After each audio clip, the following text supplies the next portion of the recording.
70 নম্বর রেজিনগর বিধানসভায় কেন্দ্রীয় সরকারের বিরুদ্ধে প্রতিবাদ মিছিল রাজ্যের শাসক দলের রেজিনগরে। মাননীয় মুখ্যমন্ত্রীর নির্দেশে কেন্দ্র সরকারের বিরুদ্ধে বৃহস্পতিবার বিকেলে রেজিনগর বিধানসভায় ব্লক সভাপতি মঞ্জুর শেখ ও প্রাক্তন ব্লক সভাপতি আতাউর রহমানের নেতৃত্বে একটি বিশাল প্রতিবাদ মিছিলের আয়োজন করা হয়। রেজিনগর শিল্প তালুক থেকে 3 কিলোমিটার অতিক্রম করে রেজিনগর ট্রাফিক মোড়ে এই মিছিল শেষ হয়।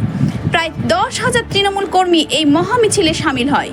সঙ্গে 21শে জুলাই ব্রিগেড চলো ডাকে সভা করা হয়। এই মিছিলে সামিল হন রেজিনগরের ব্লক সভাপতি মঞ্জুর শেখ ও প্রাক্তন ব্লক সভাপতি আতাউর রহমান, এছাড়াও এলাকার প্রধান মেম্বার ও তৃণমূল কর্মীরাও। রেজিনগর থেকে সোমনাথ হালদারের রিপোর্ট, ASR নিউজ।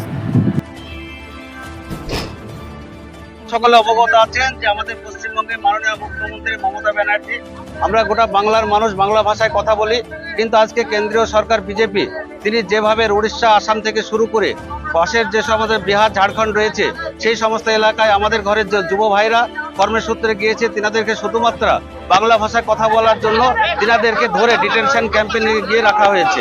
এরই প্রতিবাদ আমরা জানাচ্ছি যে আমরা বাঙালি যিনারা রয়েছি, আমরা প্রত্যেকে ভারতের নাগরিক, আমরা প্রত্যেকে মমতা ব্যানার্জির সৈনিক, আমরা প্রত্যেকে অভিষেক ব্যানার্জির কর্মী।